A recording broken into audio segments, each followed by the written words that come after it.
কোথায় থেকে ধরবো?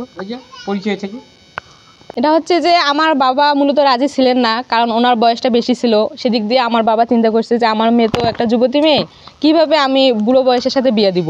সেদিক থেকে উনি কোনোভাবে রাজি হচ্ছিলেন না, পারিবারিকভাবে এটা প্রস্তাব দেওয়া হয় ওনাকে। তারপর এদিকে আবার আমার সবাই অলরেডি রাজি। যেমন আমার ভাই, বড় বোন, ফুপা। বড় বোনের বিয়ে হয়েছে 2014 সালে।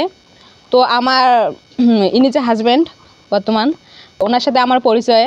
উনি আসলে হয় আমার ভগ্নিপতির নানা। তো সেখান থেকে আমার পরিচয়। তখন আমি ক্লাস 4-এ পড়তাম। তো উনি আমার মেধাশক্তি দেখতো যে মেয়েটা পরিশ্রমী আছে, পড়াশোনা করতে পারবে যদি একে সাপোর্ট দেওয়া যাইতো। তো ওনার একটা স্বপ্ন ছিল, আমার বোনের একটা ননদ ছিল, যে আমরা আবার দুইজনে একই ক্লাসে পড়তাম। ক্লাস 4 থেকে ওর সাথে আমার পরিচয়। দুইজনে আমরা পিএসসি পাশ করি। পিএসসি পাশ করার পরে নানা একটা কথা বলছে যে দুজন আমি একসাথে ডিপ্লোমাতে পড়াবো। তো সেখান থেকেই ওনার স্বপ্ন দেখা শুরু। আর যখন আমি আস্তে আস্তে শুনতে পারি যে ইনি আমাকে নিয়ে একটা স্বপ্ন দেখছে, তখন আমারও কিছু স্বপ্ন সৃষ্টি হইলো যে ঠিক আছে, আমিও একটা ডাক্তার হব, জনমানুষের সেবা করব, এরকম একটা চিন্তা চেতনা আসি গেছে আমার মধ্যে। তাহলে আরেকটা কথা হচ্ছে, আমার জীবনটা 10 জন মেয়ের মতো সহজ না। আমার জীবনটা, আমি যে এখানে আসছি অনেক পরিশ্রম করে এখানে আসছি। তো আমি ভাবলাম যে অন্য কোথাও বিয়ে হলে হয়তো বা আমি পড়াশোনা করতে পারবো না, আমার নিজের জীবনটাকে সুন্দর করে গুছাইতে পারবো না। এই জন্য আমি ভাবলাম যে যদি বিয়ে করা লাগে তাহলে আমি আমার নানাকে বিয়ে করি। তো তারপরে বিয়ে হইলো।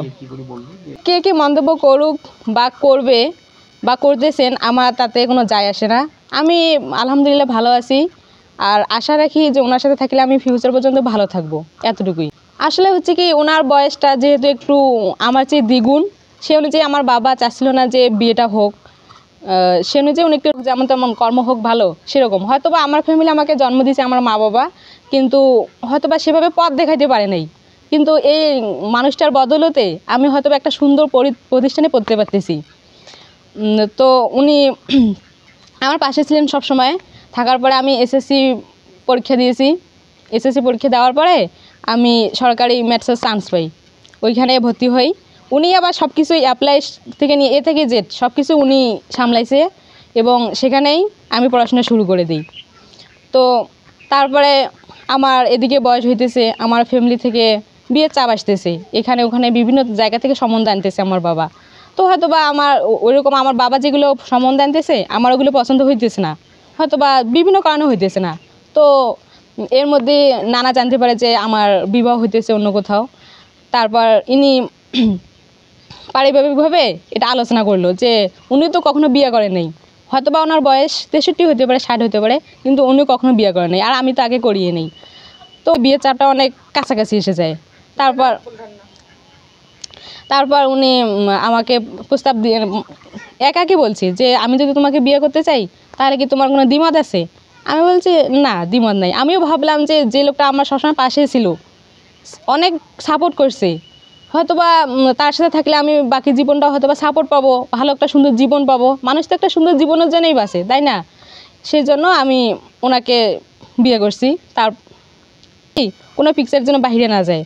তো কিভাবে একটা পিকচার বাহিরে গেছে, মিডিয়ার সামনে গেছে, একটা পেজে গেছে, ওইখান থেকে বিভিন্ন মন্তব্য করতেছে।